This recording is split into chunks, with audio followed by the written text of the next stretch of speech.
Ma mère refuse le mariage puisque l'homme qui souhaite me marier est d'un autre pays. Qu'Allah me facilite, mais je trouve ça triste car dans notre religion, on ne devrait même pas avoir ce genre de pensée. Après le cap passé, toujours garder une bonne opinion d'Allah malgré les moments difficiles. La délivrance arrive toujours. Qu'Allah facilite à toute personne ses épreuves.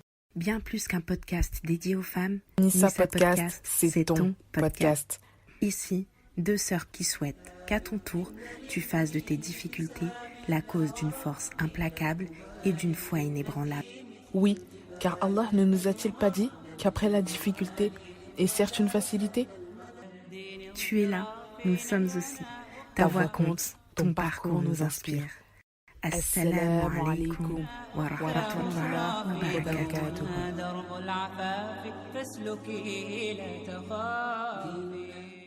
Assalamu alaikum. On espère que vous allez bien, que vous vous portez bien, que vous avez passé un bon mois de Ramadan, parce que là, on se retrouve, c'est vrai, après un mois, presque 2 mois, je pense, Ouais. sans vidéo ou quoi que ce soit. Entre-temps, il y a eu le Ramadan. On vous explique un petit peu le concept. Donc là, on se retrouve pour la deuxième partie de notre podcast sur les épreuves. Donc dans la première partie, on avait récolté, alhamdulillah, plusieurs témoignages. On va continuer de vous les partager aujourd'hui, Inch'Allah. Plusieurs de vos témoignages concernant diverses épreuves que vous avez pu traverser ou que vous continuez de traverser, qu'Allah vous facilite. Donc aujourd'hui, il y a d'autres sujets. On va aborder le thème des fréquentations, que ce soit le mariage, que ce soit les relations avec les parents, beaucoup d'autres sujets, alhamdulillah, grâce à vos témoignages. Sans plus tarder, on tient quand même à le souligner, ce podcast il va se décortiquer en plusieurs thèmes. Donc on va commencer par le thème de la fréquentation, histoire que voilà, vous compreniez un peu et qu'on vous donne divers conseils. C'est une sœur qui nous donne son témoignage, donc on lui avait posé la question suivante: souhaites-tu nous partager une ou des épreuves qui t'ont ou continuent de marquer ta vie? Donc elle nous a répondu: mon entourage, je suis dans un pays où la pudeur est quasi inexistante. Subhanallah, j'ai côtoyé des filles dans mon lycée où par Allah, j'avais droit à du moins 18 ans en live. Des gens qui veulent me pousser à forniquer, à aller en boîte. Je me bats contre les gens et contre mon âme du coup, pour pas sombrer. Et son déclic à elle, clairement, elle nous le dit, ça a été l'enfer. Donc je pense qu'elle y a vraiment beaucoup pensé. Shaitan ne gagnera pas contre moi, bi'idhnillah. Et un conseil que elle-même nous donne, donc elle nous dit: bats-toi ma sœur d'amour, où que tu sois, bats-toi, sois forte, éduque ton âme, ce n'est qu'un temps à surmonter, qu'Allah t'accorde el Jannah. Donc voilà, la sœur vraiment, subhanallah, elle est dans, clairement elle nous le dit, elle avait le droit à du moins 18 ans par exemple en live, dans un lycée je pense. Elle nous a pas précisé le pays, donc à vrai dire c'est pas un détail assez prépondérant, mais en tout cas subhanallah, elle est vraiment en pleine épreuve et je pense que ça continue pour elle. Donc qu'Allah te facilite ma sœur. Si tu veux rajouter quelque chose, oui. Et puis c'est vrai que le lycée, c'est vraiment une période où on a un âge où on est très très influençable. Je pense qu'après toute notre vie, de toute façon, l'être humain est influençable, qu'on le veuille ou non, on est influençable. C'est pour ça qu'il faut faire attention à nos fréquentations. Mais le lycée, c'est vrai, l'adolescence, où on commence un petit peu à rentrer dans l'âge adulte doucement. On regarde un peu comment le monde fonctionne autour de nous.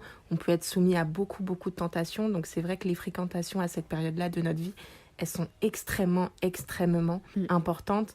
Donc l'épreuve est dure, extrêmement dure. Clairement. Suite à ce premier témoignage du coup que Mama vous a lu, on va vous lire, Inch'Allah, un deuxième témoignage qu'on rassemble parce qu'on les trouve quand même liés sur le thème aussi des fréquentations. Après ce deuxième témoignage, Inch'Allah, il parle d'autres thématiques. Salam alaikum. Aujourd'hui, je suis éprouvée par Allah subhanahu wa ta'ala. Plusieurs mois en arrière, mon petit frère a eu des problèmes avec l'école et la police. La plupart de ces problèmes, c'est à cause de ses fréquentations. C'est pour ça qu'on dit qu'on ressemble à nos fréquentations. Les services sociaux allaient prendre mon frère. Donc du jour au lendemain, on a fui la France pour le Maroc. Je me retrouve sans bac, sans études, rien, et sans logement fixe, avec ma mère et mes frères et sœurs au Maroc. Mon père étant resté en France pour vendre la maison, je ne l'ai pas vu depuis 9 mois. Du jour au lendemain, plus de domicile, plus d'amis, car elles m'ont plus donné de nouvelles depuis que je suis partie, et plus d'argent. Mon père nous envoie un peu d'argent, on a juste assez pour un repas par jour, on vit dans la maison de ma grand-mère et des fois dans celle de ma tante. Et avec tout ça qui est venu d'un coup, le stress, les waswas et les crises d'angoisse ont pris le dessus. Encore aujourd'hui, mon père n'est pas revenu. On vit dans les mêmes conditions. Je devais aussi faire mon hlel avec un homme, mais nos familles ne s'entendaient pas. J'ai eu beaucoup de mal avec la rupture. On lui a demandé aussi « Quel déclic as-tu pour te relever de cette épreuve et ne pas te laisser aller ?» Elle nous dit « J'ai compris que malgré toutes les épreuves, Si tu es proche d'Allah subhanahu wa ta'ala et tu dis Alhamdulillah, tu vois l'épreuve d'une manière différente. Finalement, je suis contente d'être au Maroc. Je peux prier à l'heure, garder mon voile et avoir du temps pour réfléchir à ce que je veux réellement faire. Finalement, Alhamdulillah, que je n'ai pas poursuivi mes études parce qu'aujourd'hui, je me dis que ce que j'allais faire ne me correspondait pas. J'ai aussi compris que la solitude, c'est ton meilleur ami. Elle te permet de mieux te connaître et de réfléchir à ton but, pas celui que tes amis empruntent ou celui que ta famille te dit de prendre. L'homme avec qui je devais faire mon halal, j'ai compris aujourd'hui qu'il ne me correspondait pas du tout et que si je me serais mariée, j'aurais sûrement divorcé. On lui a aussi demandé, y a-t-il une phrase, un hadith, un verset que tu aimes te répéter lorsque tu es éprouvé? Elle nous dit, à côté de la difficulté, il y a certes la facilité. C'est un verset qui est très très souvent revenu dans vos témoignages d'ailleurs. Et ensuite, quel mot voudrais-tu adresser à une sœur durement éprouvée? Et elle nous dit, j'aimerais dire à toutes les sœurs que malgré les épreuves, si Allah subhanahu wa ta'ala t'éprouve, c'est qu'il t'aime. Si Allah te ferme une porte qui te tenait à cœur, c'est qu'il sait ce que tu ne sais pas. Allah sait ce qui est bon pour chacun. Et même si sur le moment tu te diras pourquoi il m'arrive ça, au final tu te diras Alhamdulillah qu'il soit arrivé ce qui est arrivé. Finalement c'est un bien. Ou sinon ça te permet de te rapprocher d'Allah pour que tu ne l'oublies pas. La difficulté qui te rapproche d'Allah est mieux que la facilité qui t'en éloigne. Beaucoup invoquer Allah. Jamais lâcher la prière, c'est la clé de la réussite. Quelle que soit la difficulté, sabre, patience et Inch'Allah, tu verras, tout ira mieux. Là, on vous explique un petit peu. Les filles, là, on a dû faire pause à l'enregistrement. Clairement. Clairement. Parce que fallait qu'on se remette de nos émotions un petit peu. Parce que vraiment, machallah, ton témoignage, il nous a vraiment retourné. Et il y a une phrase où, subhanallah, on est totalement d'accord avec Mama, où elle est vraiment incroyable, cette phrase. Carrément. Hein. Vraiment. Où tu nous dis la difficulté qui te rapproche d'Allah est mieux que la facilité qui t'en éloigne. Franchement. Et vraiment, qu'Allah te récompense, parce que cette phrase, elle va pas mal rester dans ma tête un bon moment. Et j'espère que dans la tête d'autres sœurs aussi, Inch'Allah. Franchement, c'est très marquant. Hein. On ne sait pas t'as quel âge, très chère sœur, mais en tout cas, tu as une maturité. C'est incroyable. On le voit par le biais de ton écriture. Hein. Et pourtant, comme tu l'as dit, bah voilà, tu n'as pas eu de diplôme, tu n'as pas eu de bac, tu n'as pas fait d'études. En tout cas, concernant la voie à la base que tu souhaitais te diriger. Mais subhanallah, tes mots, ils nous ont vraiment marqué, quoi. Vraiment, moi, je dis chapeau. Et concernant ça, donc j'en profite aussi pour donner un petit conseil concernant les fréquentations. Vous pouvez facilement tomber dans un cercle vicieux, en fait, très très facilement. Et tout ça, ça vient d'Iblis, hein, bien évidemment. Sachez qu'Iblis, il n'a plus rien à perdre, en fait, et c'est la raison pour laquelle lui-même souhaite garder un maximum de personnes avec lui, parce qu'en fait le jour du jugement, le jour de la résurrection, hein, il dira, conformément au noble Coran, donc comme on peut le voir dans la sourate 14 verset 22, et quand tout sera accompli, le diable dira, certes Allah vous a fait une promesse de vérité, tandis que moi je vous ai fait une promesse que je n'ai pas tenue. Je n'avais aucune autorité sur vous, si ce n'est que je vous ai appelé et que vous m'avez répondu. Ne me faites donc pas de reproches, mais faites-en à vous-même. Je ne vous suis d'aucun secours et vous ne m'êtes d'aucun secours. Je vous renie de m'avoir jadis associé à Allah. Certes, un châtiment douloureux attend les injustes, les associateurs. Iblis lui-même, en fait, il le dit indirectement qu'il abandonnera en fait tous ceux qui l'ont suivi pour une promesse lui-même qu'il n'a pas tenue. Donc, tandis qu'Allah, le Tout-Puissant, lui, notre Créateur, à chaque fois que nous l'invoquons, en fait, parfois jour et nuit, il nous a promis des choses. Ces choses-là, elles sont véridiques, en fait. Donc, franchement, les fréquentations en soi, comme on dit en français, en fait, montre-moi qui ton ami et je te dirai qui tu es. C'est clairement ça en fait. Marcher avec une personne qui n'a pas forcément voilà, un bon comportement, qui crée des problèmes un petit peu partout, qui voilà, manque d'humilité, manque de pudeur, vous verrez que directement en fait on va vous étiqueter avec cette personne-là en fait. On va vous mettre dans le même sac qu'elle. Il faut savoir avec qui on marche, tout simplement. Ça influencera énormément notre façon de penser, ça influencera même notre foi en fait. Plus tu marches avec une bonne personne, plus ta foi elle sera grande. Et moins tu marches avec de bonnes personnes, tu peux te retrouver à côtoyer des personnes qui vont t'égarer du droit chemin, qu'Allah nous en préserve. Amin. Et même parfois, il y a des personnes qui sont des bonnes personnes, machallah, mais qui commettent des péchés qui restent des péchés. On en commet tous après, mais voilà, chacun ses mauvaises actions. Et parfois, on peut fréquenter des bonnes personnes. On se dit, je tiens à elle. C'est une personne qui, machallah, elle a un bon cœur, mais elle a ses manquements. Peut-être qu'elle fréquente des lieux qui ne sont pas fréquentables. Elle fait des choses qui ne sont pas faisables. Et on va se dire, je continue de marcher avec elle parce que ça reste une bonne personne. Mais si cette personne, par exemple, je prends un exemple, je sais pas, vous marchez avec une personne qui boit de l'alcool et vous dites non, moi, je bois pas d'alcool. Mais à force de voir cette personne faire ce péché tout le temps, c'est laisser une porte ouverte à Shaitan, en fait, pour qu'il vous atteigne. Clairement. Il ne faut pas se dire, des fois, on a notre ego qui nous dit « Non, moi, je ne ferai jamais ça » ou « Non, moi, je ne suis pas comme ça », etc., etc. Ou des fois, on se dit « Vraiment, machallah, ça part d'une bonne intention. Je vais aider cette personne à sortir de ses péchés. Je vais l'aider à changer, à s'améliorer. » Mais c'est aussi un risque parce qu'on reste des êtres humains. On reste très, très, très, très faible. Donc, c'est pas pour rien que Shaitan se sert justement de nos fréquentations pour nous atteindre. C'est bien qu'on est influençable et qu'il faut bien, bien faire attention. Être vraiment solide à l'intérieur de soi. Vraiment être catégorique, bien, bien solide avant de vouloir, Inch'Allah, changer les gens. C'est ça. Et j'aimerais juste rajouter en fait une petite anecdote. En fait, je pense qu'on l'a tous vu, c'est l'extrait d'un dessin animé où en fait c'est un oiseau qui dit « Vous prétendez aimer Dieu, mais vous lui désobéissez. Vous prétendez détester Satan, mais vous lui Ah oui, obéissez. c'est pas même un extrait, il passe beaucoup sur Instagram aussi. Exactement. C'est un extrait, on voit un petit peu partout. Hein. Et en fait, cet oiseau-là, il a totalement raison. En fait, on est très contradictoire dans nos propos. C'est-à-dire que voilà, on prétend aimer Allah, mais on lui désobéit. Et on prétend détester Satan, mais on lui obéit. Après, quand je dis on, c'est très impersonnel. Hein. Le prenez pas pour vous personnellement. En fait, cette phrase, elle doit impérativement nous remettre en question et nous faire cogiter sur nos intérêts, nos priorités, nos objectifs, notre cheminement spirituel, le lien direct du coup que nous avons avec Allah et surtout de la sunna aussi du prophète Mohammed sallallahu alayhi wa sallam. Et aussi bien évidemment, du coup, c'est lié le lien avec le noble Coran. Franchement, posons-nous les bonnes questions. Et c'est très facile, hein, enfin... On peut mentir à n'importe qui sur cette terre, mais le soir, quand tu te retrouves tout seul dans ton lit, t'es face à toi-même, en fait, t'es face à ta vie, et je peux te dire qu'à ce moment-là, oui, les bonnes questions, tu te les poses, clairement. T'as même pas besoin d'une aide extérieure pour t'aider à arriver à un constat, en fait, que toi-même, tu peux faire tout seul. Et il y a aussi une phrase que la première sœur du premier témoignage a dite, qui m'est restée en tête. Elle a dit « Shaitan ne gagnera pas contre moi, bi-ibnillah ». Ça montre vraiment que, comme dans le hadith que tu as... c'est un verset que tu nous as partagé, Mama. Shaitan, il va nous abandonner. Il est contre nous. Il est totalement contre nous. Et donc, finalement, ici-bas, on a un ennemi. C'est Shaitan. Et à partir du moment où on part à gauche plutôt qu'à droite, c'est qu'on lui a obéi à lui. Donc, déjà, ici-bas, sur cette terre... quelqu'un qu'on n'aime pas forcément, avec qui on n'a pas de très fortes affinités, s'il nous dit de faire une chose, est-ce qu'on va le faire ? Si c'est une mauvaise chose, je veux dire, est-ce qu'on va le faire ? Et pourtant, Shaitan, on le fait, sans aucun problème, ou parfois, voilà, on doute un petit peu, mais on finit par le faire. Alors que finalement, demain, il nous lâchera. Et il nous le dit clairement, c'est pas qu'il s'en cache. C'est revendiqué, limite. Clairement. Ça veut dire qu'il y a Shaitan, le diable, qui nous dit, vas-y, fais ça, mais demain, je suis pas avec toi.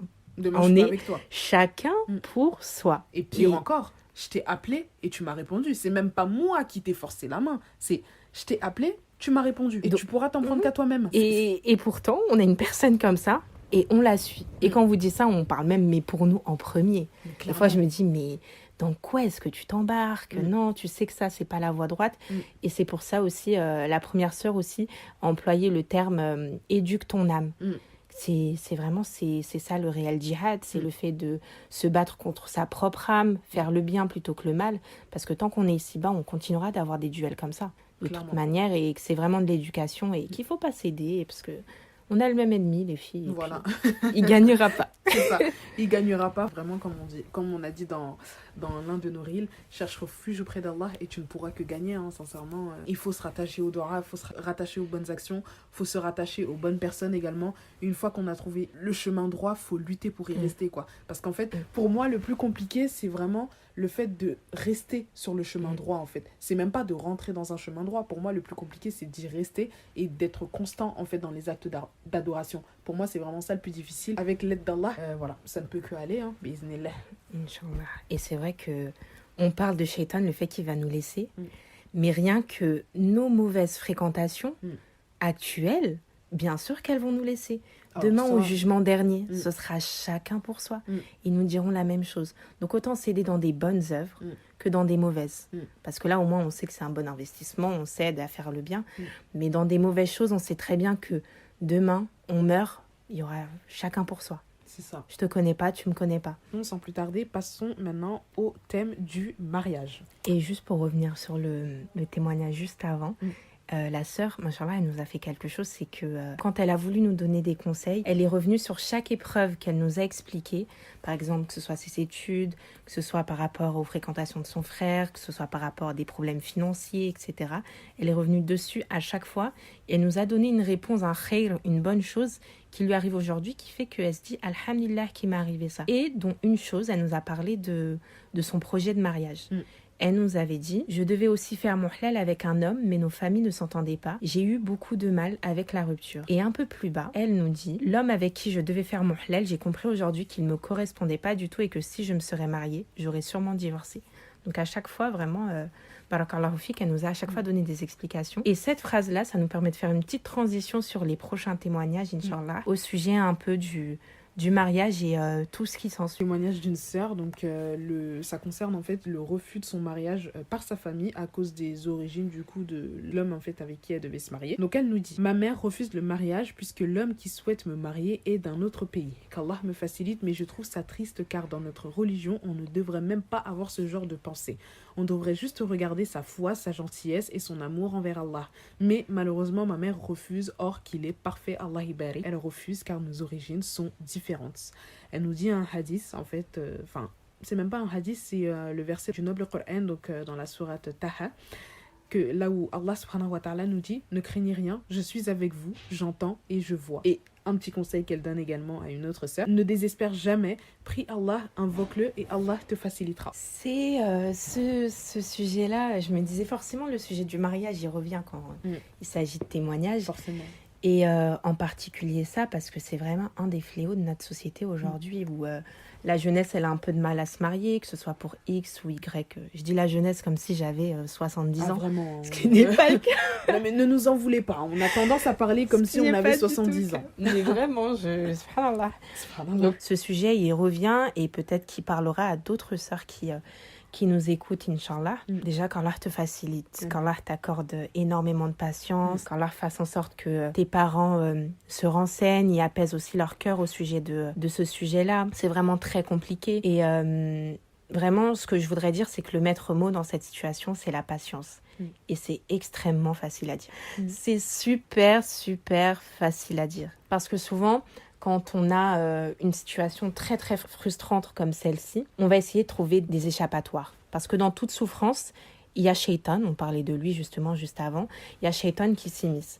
Et donc quand on veut se marier, qu'on ne peut pas se marier, tu auras Shaitan qui va être dans ta tête et qui va te dire non, il faudrait que tu fasses ci, etc. Ça c'est injuste, etc., etc. Mais patiente. Patiente, pourquoi ? Parce que si tu es dans ce refus de mariage, si tu es dans cette situation très très très compliquée, au fond, c'est pas les êtres humains le problème, c'est pas tes parents le problème, c'est pas eux qui bloquent la situation, c'est toujours Allah qui le fait.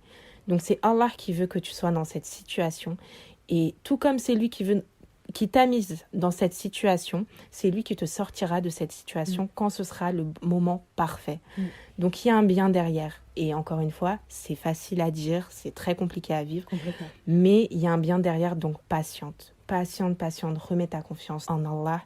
Prie énormément, fais beaucoup de prières de consultation, on en parlera juste après, Inch'Allah. Et vraiment, Allah, tu te rendras compte qu'il se charge déjà de ton affaire. Il se charge déjà de ton projet de mariage. Si c'est pas cet homme-là avec qui tu dois être, il te rapprochera à un autre homme de toi, Inch'Allah. Donc vraiment, ne t'en fais pas sur ça.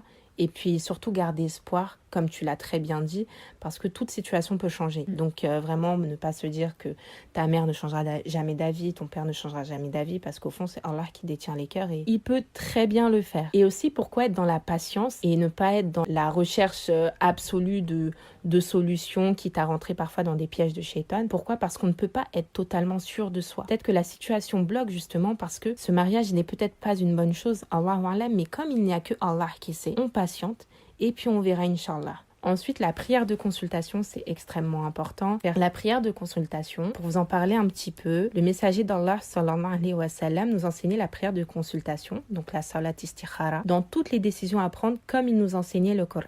Il disait: lorsque l'un de vous décide de faire quelque chose, qu'il accomplisse 2 unités de prière autres que les prières obligatoires, puis qu'il dise, en gros, le doigt de la salat istikhara, qu'on va vous dire et qu'on va, Inch'Allah, peut-être vous mettre aussi en description si ça peut servir. La prière de consultation, quelles que soient les décisions que vous avez à prendre, que ce soit le mariage, souvent on en parle pour le mariage, ou que ce soit pour un voyage que vous devez faire, pour un emploi, quelle que soit la décision, la prière de consultation, elle est à faire pour tout musulman et tout musulmane. Et avant de la faire, il faut être prête déjà à perdre la personne aimée. Parce que quand on demande l'avis à Allah, quand on pose une question, il faut être prête à ce que ce soit un oui, faut être prête à ce que ce soit un non. Ensuite, en deuxième, c'est de bien réciter l'invocation. Bien sûr, parce que déjà, l'arabe, c'est une langue extrêmement complexe. Donc, faut aussi bien la réciter. Si c'est pas en arabe, en français aussi. Il y a aussi la phonétique pour aider, mais ça reste toujours mieux l'arabe ou en français pour être sûr de ne pas écorcher le sens ou les mots. Et ensuite, il faut continuer de faire les causes. Il ne faut pas faire la prière de consultation et puis s'asseoir et croiser les bras. Non, il faut continuer de faire les causes et puis Allah, il finira par soit vous bloquer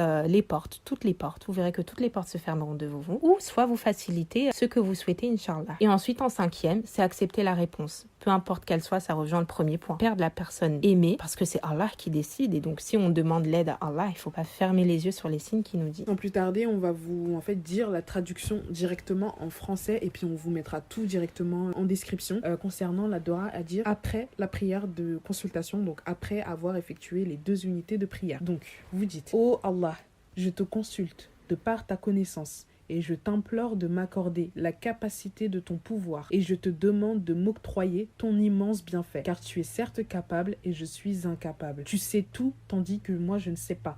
Et c'est toi le connaisseur de l'invisible. Oh Allah, si tu sais que cette chose, donc cette chose dont vous voulez, vous la nommez clairement, est une source de bien pour moi dans ma religion, dans ma vie présente, ici-bas et dans l'au-delà, destine-la moi et facilite-la moi, puis bénis-la moi. Mais si tu sais que cette chose est pour moi une source de mal dans ma religion, dans ma vie présente et dans ma vie future, détourne-la de moi et détourne-moi d'elle et prédestine-moi le bien où qu'il se trouve, puis fais en sorte que je sois satisfaite de cette décision. Donc voilà, notez-le vous quelque part où vous savez que voilà, vous n'allez pas le perdre. Et l'air de rien, cette Dora, c'est vraiment une Dora qu'on a besoin de faire. Gardez-vous un petit cahier là où vous notez les Doras assez importantes. Franchement, ça sert énormément. Sinon, vous l'avez.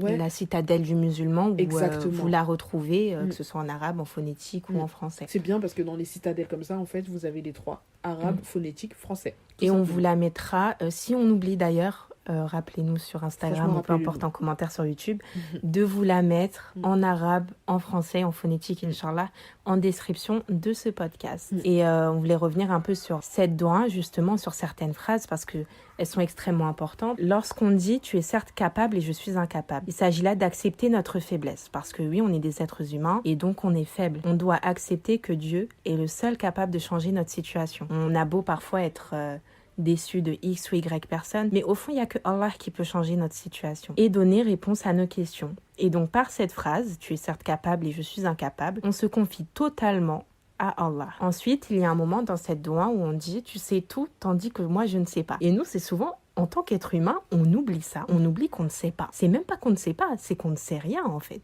On ne sait vraiment rien. Et donc justement, c'est pour ça qu'on a Allah pour nous aider. On est certes l'acteur ou l'actrice principale de notre histoire, mais on ne détient aucun pouvoir de décision sur les événements qui suivront. Même si on fait de bonnes causes, qu'on reste dans la voie droite, on n'a pas de pouvoir sur le résultat parce que le résultat, c'est Allah en fait qui a le pouvoir dessus. Logiquement, seul celui qui détient le savoir peut décider, ce qui est logique. C'est pour cela que la mère guide son enfant, que le professeur guide son élève, ou bien que le voyant indique son chemin à l'aveugle. Et les exemples sont nombreux. Lorsqu'on fait appel à des banquiers, à des prestataires ou à des imams ou à des médecins, peu importe, à chaque domaine, c'est spécialistes sur lesquels on va nous appuyer. Et la différence avec Allah, contrairement aux spécialistes ici-bas, bien sûr, il ne s'agit pas du tout de comparer, c'est seulement pour illustrer un peu ce qu'on veut dire. La différence avec Allah, c'est que il nous donnera plus qu'un avis finalement. C'est pas seulement un avis, c'est la vérité. Et c'est vraiment la voie sûre. Donc vraiment se rappeler qu'on ne sait pas et tout remettre à Allah. Et puis on ne sera pas déçu quelle que soit l'issue de cette prière de consultation.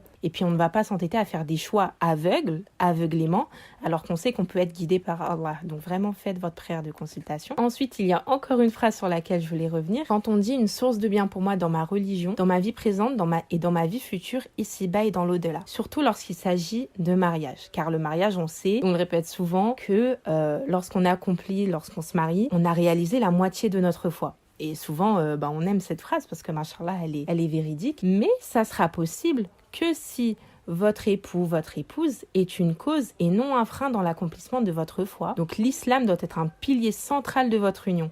Donc des fois, on se rappelle juste, on se dit juste, cette personne, elle est bien pour ma vie présente, mais est-ce qu'elle est bonne pour votre vie future? Votre vie future, c'est le paradis ou l'enfer. Donc est-ce que cette personne va vous permettre d'augmenter votre foi dans l'au-delà aussi? Ça, il n'y a que Allah qui le sait. Et ensuite, la dernière phrase sur laquelle je voulais revenir, prédestine-moi le bien là où il se trouve. Et une fois de plus, il est question d'acceptation des plans d'Allah. Si votre bien, il se trouve ailleurs que dans le mariage avec cette personne, soyez prêts à l'accueillir parce qu'il y en aura un. Donc, dans tous les cas, khayr, Inch'Allah, il y aura du bien et vraiment, cette sœur-là, qu'Allah te facilite. Et je pense qu'il y a aussi beaucoup d'autres sœurs ou d'autres frères qui sont dans cette situation. Donc, vraiment, patienter. Parfois, ça peut être très long, mais patienter. Pour une prière de consultation, je me permets juste de rebondir que voilà, ce n'est pas une prière que vous faites. Enfin, cette prière de consultation, n'hésitez pas vraiment à la renouveler en fait. Une fois que vous l'avez faite, ok, bon, vous attendez un petit peu, refaites-la. Il faut que vous compreniez aussi les termes que vous êtes en train de dire, c'est-à-dire que quand vous faites la Dora, bon, en français ou en arabe pour certaines ou peu importe, il faut vraiment que vous compreniez et que vous ressentez les termes. Enfin, c'est pas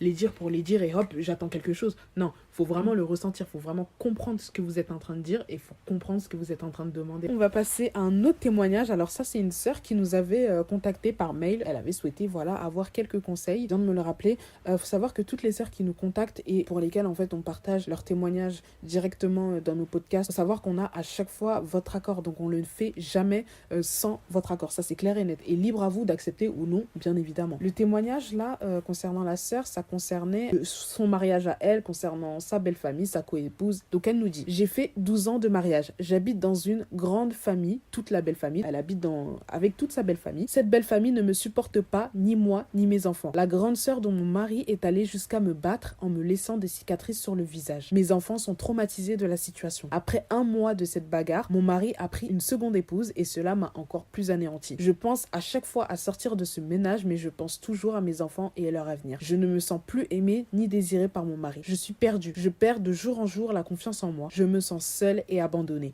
J'ai perdu ma mère à l'âge de 6 ans. Mon papa est vieux et je n'ai que des frères, donc je n'ai pas de confident ni de refuge à part Allah. Je veux changer ma vie, redevenir confiante et surpasser tous ces problèmes qui me bloquent à vivre ma vie pleinement. Mes chères sœurs, fi Allah, depuis que je suis tombée sur vos podcasts, j'ai senti que je pouvais me livrer à vous et j'espère fortement que vous allez m'aider. On lui a déjà répondu à cette sœur-là, bien évidemment, par mail. On tenait quand même à évoquer son témoignage, un témoignage vraiment qui remonte. Elle nous l'a dit il y a pas mal de temps et dès qu'on a fait ce podcast, on a pensé à elle, donc c'était vraiment l'occasion de le ressortir avec son accord, je précise. Mais voilà, c'est vraiment un témoignage qui nous a marqué. On espère que tu vas bien. D'ailleurs, ce serait bien d'avoir de tes nouvelles, Inch'Allah. Moi, je pense à une chose. Moi, j'admire toujours ces femmes qui tiennent leur foyer, qui tiennent leur mariage pour leurs enfants. Et malgré, parfois, on peut se dire, mais pourquoi cette femme, elle supporte ci? Pourquoi elle supporte ça? Elle doit supporter son mari qui fait cela, sa belle famille, sa belle-mère. Et nous, les femmes, subhanallah, vraiment, mashallah, Allah, il nous a créé tellement fortes et tellement solides. Et parfois, on l'oublie.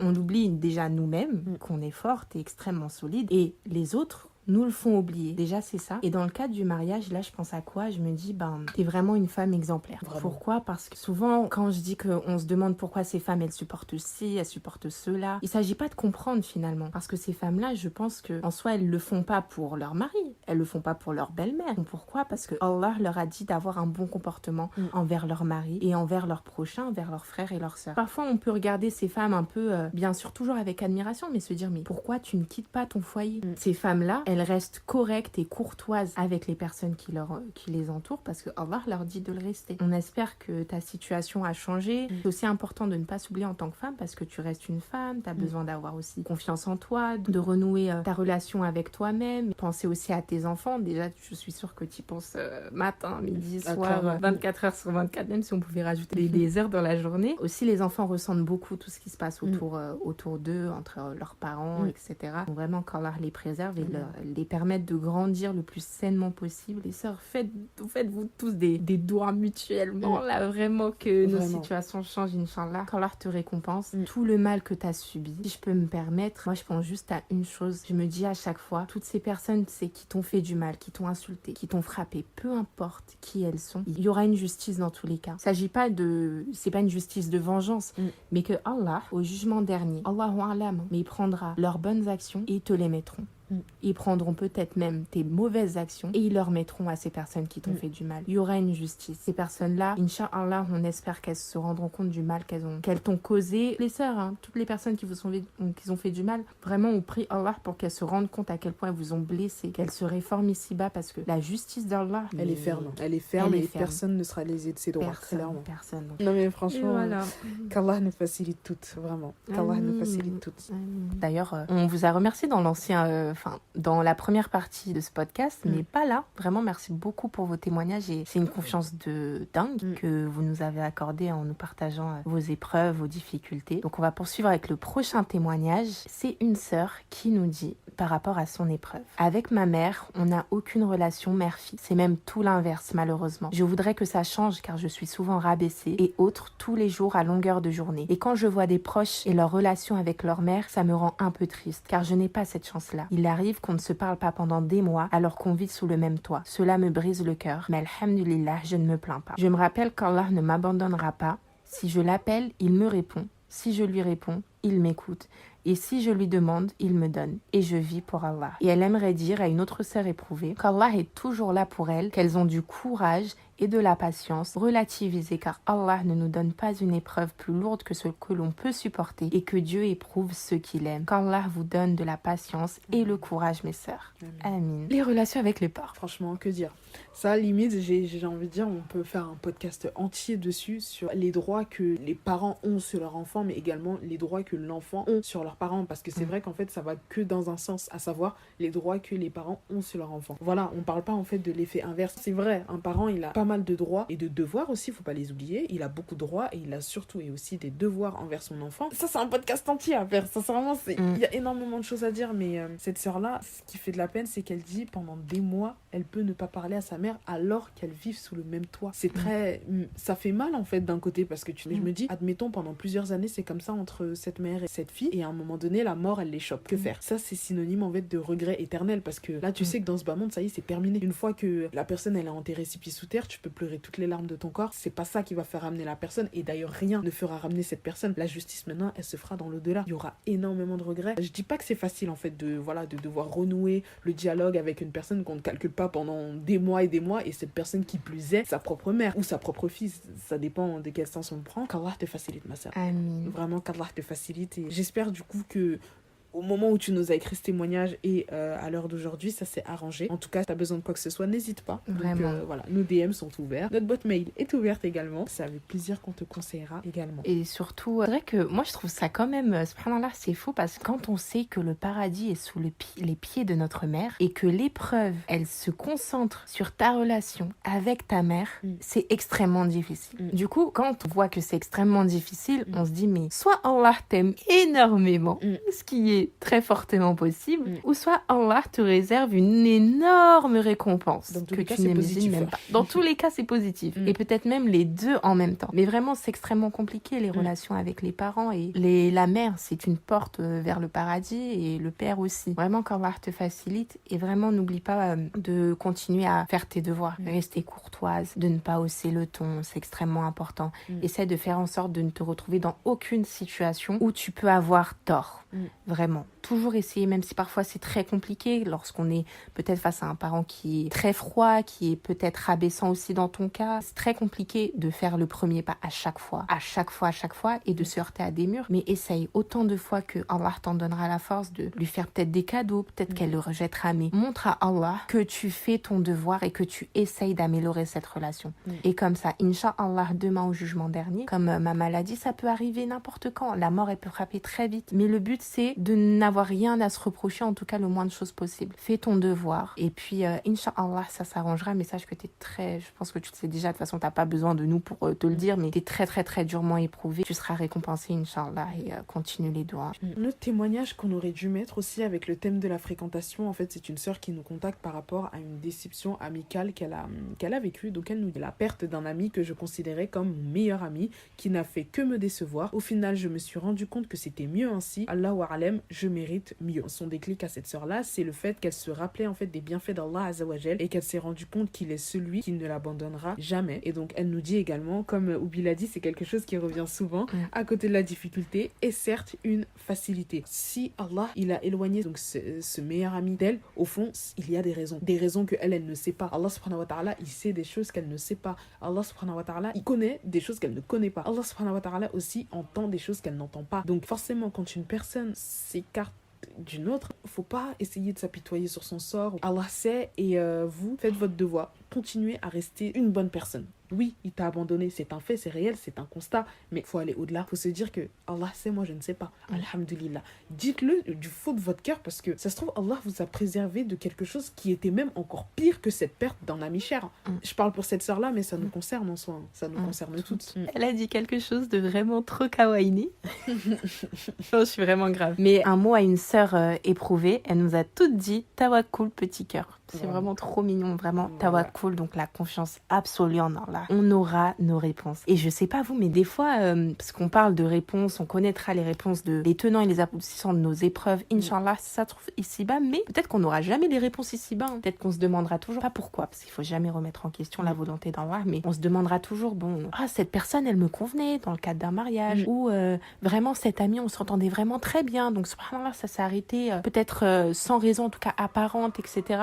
Et des fois, je me dis, mais écoutez, c'est encore une raison de plus pour tout faire ici-bas, pour aller au paradis et pour rencontrer Allah, justement. Et pour, Inch'Allah, on espère lui poser toutes nos questions.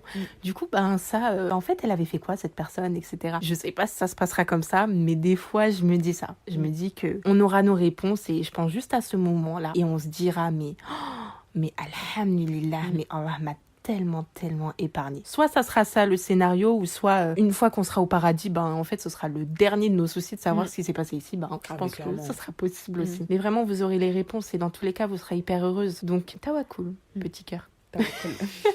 Comme elle nous l'a dit. Ensuite, nous avons le témoignage du coup d'une sœur qui s'est convertie à l'islam. D'ailleurs, franchement, un petit mot avant de commencer ce témoignage-là. Les personnes converties, franchement, Dieu sait que je vous dois énormément de respect que vous avez à endurer. J'ai même pas de mots carrément, mais c'est tellement lourd à porter pour une seule et même personne. Faut savoir qu'on est humain et comme l'a dit Oubi tout à l'heure, on est faible en soi. Et t'imagines une personne qui se convertit parce qu'elle a décidé de suivre le chemin de la voie droite, en fait, le chemin de droiture. Et il y a toute sa famille contre elle. Et sa famille, donc peut-être même ses frères, ses sœurs, sa mère et encore pire, son père. Du coup, tout le monde est contre elle parce qu'elle a décidé de suivre le chemin de droiture et toi, t'as une double peine parce que les gens te tournent le dos. Toi, t'es sur le chemin droit, mais les gens ne le sont pas. C'est-à-dire qu'en soi, tu sais qu'ils sont égarés, ces personnes-là, mais malheureusement, tu ne peux rien, en fait. Et ça fait rappeler aussi aux histoires des prophètes à l'époque, quand eux tous, ils étaient là, ils appelaient clairement à la religion de l'islam, ils appelaient au chemin de droiture. Voilà, ils étaient constamment méprisés, constamment même insultés, parfois martyrisés. Ça fait rappeler à ça et ça prouve à quel point, franchement, les convertis, vous êtes des vaillants. Moi, je vous dois trop de respect. C'est pour ça que quand j'entends une personne, elle est convertie, moi je dis respect. Franchement, respect. Cette sœur-là, elle nous dit l'acceptation de ma religion par ma famille. Donc elle est convertie et en gros, on comprend par son témoignage que sa famille ne l'est pas. Son déclic, elle nous dit je ne me suis jamais laissée aller. C'est seulement une épreuve quotidienne et j'adopte toujours le meilleur des comportements à leur égard. Et un petit mot qu'elle donne aussi. Alors à chaque fois quand on dit, on le précise pas, mais à chaque fois quand on dit un petit mot, en fait, on a fait une petite catégorie dans notre Google Forms. En gros, la sœur qui raconte son témoignage,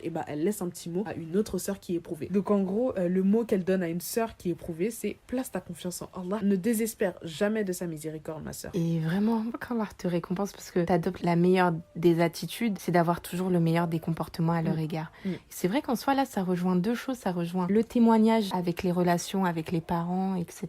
et les fréquentations. Parce que plus tôt, au début de ce podcast, on parlait des fréquentations et le fait que parfois, il faut s'éloigner de certaines personnes qui peuvent avoir un impact néfaste sur notre foi. Mais la famille ne la choisit pas. Les parents ne les choisissent pas. Et pourtant, même si on ne les choisit pas, on a la famille parfaite pour nous, les parents parfait pour nous. Et parfois c'est une épreuve, mais on a la famille parfaite pour nous et les parents parfaits pour nous, donc n'enviez personne, mais t'adoptes le meilleur des comportements et peut-être que, Inch'Allah, par ton comportement justement et par cette lumière que tu dégages, ils comprendront finalement que c'est un chemin bon pour toi que tu as adopté et peut-être qu'ils voudront te rejoindre, Inch'Allah, dans ce beau chemin spirituel. J'aimerais juste rajouter une chose, c'est que, machallah, cette personne-là, elle essaye d'adopter, enfin c'est même pas elle essaye, c'est elle le fait, et en tout cas j'espère encore qu'aujourd'hui elle le fait, donc d'adopter le meilleur meilleur de comportement à leur égard, au fond, faut pas leur montrer en fait cet aspect de haine. Faut leur montrer que voilà, nous de notre dîn, nos convictions religieuses ne nous permettent pas en fait de te répondre par la haine. Au contraire, t'as beau être haineux ou haineuse envers moi, c'est pas ça qui va faire que moi je vais venir te sauter dessus quoi.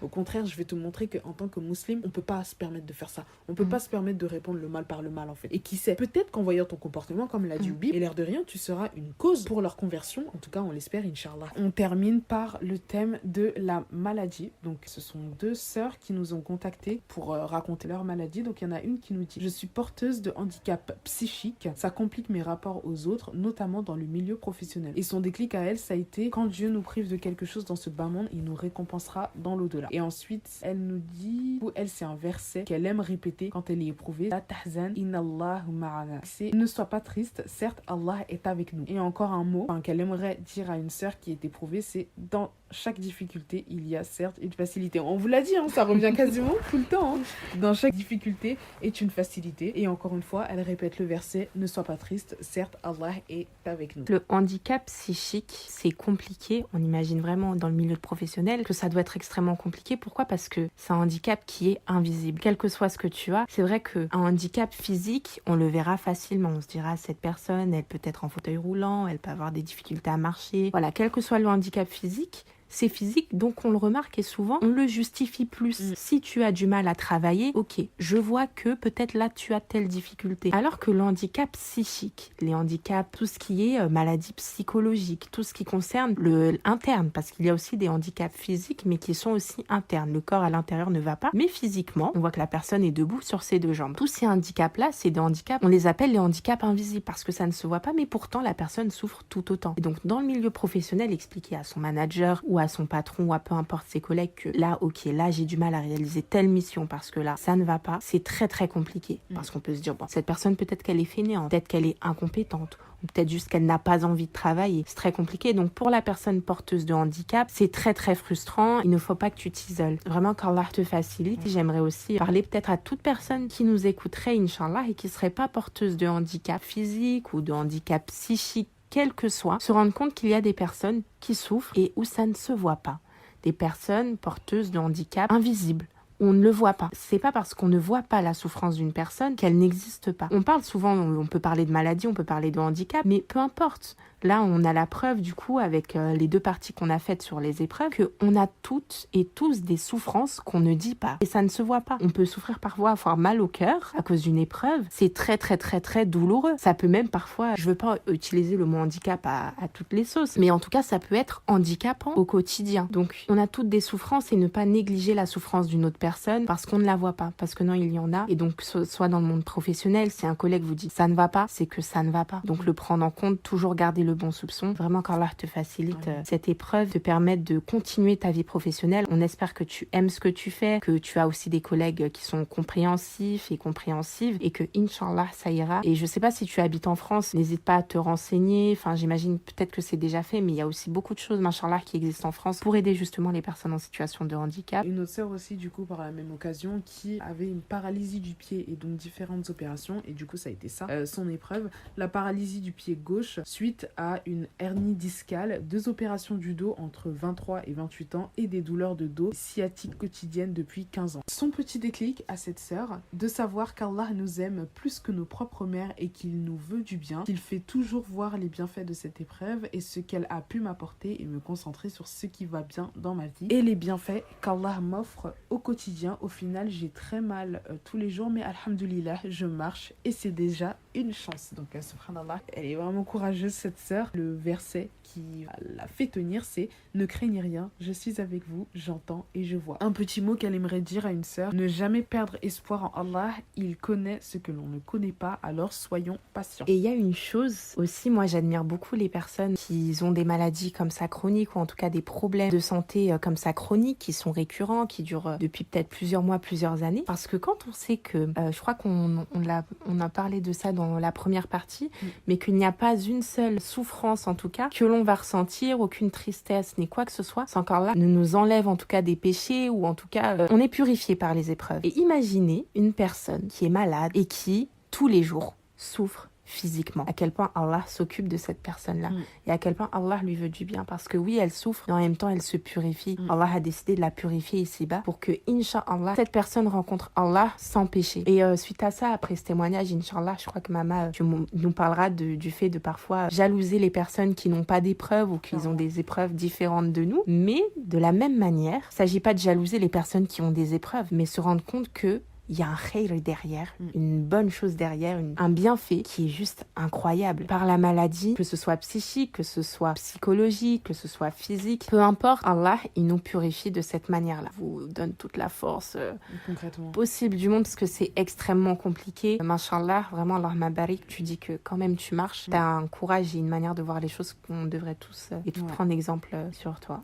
Clairement, et je veux rebondir sur ce que tu as dit, du coup, quant au fait d'envier une personne qui n'a pas d'épreuve. Notez en fait par le biais de ce témoignage, en tant que croyant, il ne convient pas d'envier une personne qui n'a pas d'épreuve. Allah en fait il nous éprouve et le but principal de cette épreuve c'est de nous rapprocher de lui. Donc comprenez bien, chères sœurs, qu'il n'y a rien à envier une personne qui s'éloigne de plus en plus d'Allah, qui ne se soucie même plus de sa religion et encore moins de la sunna du prophète Mohammed sallallahu alayhi wa sallam et du coup de l'héritage spirituel que nous ont laissé nos pieux prédécesseurs. Donc qu'Allah leur fasse miséricorde. Donc franchement, n'enviez pas une personne qui n'a pas d'épreuve. Vous en avez, dites alhamdulillah, moi j'en ai. Ça prouve que au moins cette épreuve-là, elle me rapproche d'Allah. Contrairement à cette personne que, entre guillemets, j'envie, elle n'a pas d'épreuve, ça l'éloigne d'Allah. Elle est dans un égarement, qui sait. Alors que vous, ok, vous avez des épreuves, mais au moins ça vous rapproche d'Allah. Et je rejoins aussi à la phrase qu'une sœur, elle nous a dit, franchement, ça nous a marqué. Il vaut mieux que tu sois dans une difficulté qui te rapproche d'Allah plutôt que d'être dans une facilité qui t'éloigne d'Allah. Notez-le bien. Cette sœur, elle a dit cette phrase mémorable, vraiment mémorable. Parfois, on a l'impression que des personnes n'ont pas d'épreuves, mais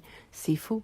On est tous et tout éprouvés. Musulmans ou pas musulmans. Quel que soit d'où on vient, on est tous et tout éprouvés. Parfois, on ne voit pas les épreuves parce que les gens ne les montrent pas ou que ce ne sont pas des épreuves apparentes comme un handicap physique ou quel que soit, peu importe. Mais les personnes sont bien éprouvées et on ne le voit pas. Donc non, chacun a son lot d'épreuves. Personne n'est oublié ici-bas et ne rien envier parce que vous aurez aussi vos journées de joie, où vous serez extrêmement heureux et il y aura des journées où vous serez extrêmement triste. Mais c'est comme ça, c'est la vie ici-bas parce qu'on continuera de parfois souffrir et voilà. C'est le combat de cette vie ici-bas pour gagner la vie éternelle, Inch'Allah. On va poursuivre ce podcast, le terminer, Inch'Allah, avec un dernier témoignage sur une épreuve qu'une sœur a traversée et qui a eu la gentillesse et l'amabilité de nous partager ça pour que ce soit, Inch'Allah, serviable et utile à tous. Alors elle nous écrit: c'était une épreuve qui m'est arrivée quand j'étais adolescente. J'ai subi un harcèlement scolaire par les enseignants au sujet de mon choix d'orientation. Les enseignants qui me dénigraient me rabaissaient en me disant clairement que je n'avais pas ma place à l'école et que je n'allais jamais mettre les pieds dans un lycée général et que j'avais aucune capacité, que ma place était à la plonge. Tout cela a commencé quand j'avais dit que je voulais faire un bac S pour faire médecine. Alors ils ont tout fait pour me présenter des lycées professionnels, des CAP et j'en passe. Malgré cela, j'avais des notes correctes. Psychologiquement, je me sentais plus bien au sein de ce collège. Arrivé à la fin d'année, ils n'ont pas voulu me mettre un avis favorable quant à mon passage en seconde générale. Après beaucoup d'obstacles et j'en passe, comme moquerie, et j'avais d'ailleurs une professeure de français qui m'avait dit clairement qu'elle allait me mettre un avis favorable de son côté au conseil de classe. Mais cette dernière ne l'avait pas fait. Elle m'a mis un défavorable, elle a été malhonnête avec moi. J'avais le soutien de personne, sauf de ma famille bien sûr. Par la suite, j'ai eu un avis défavorable.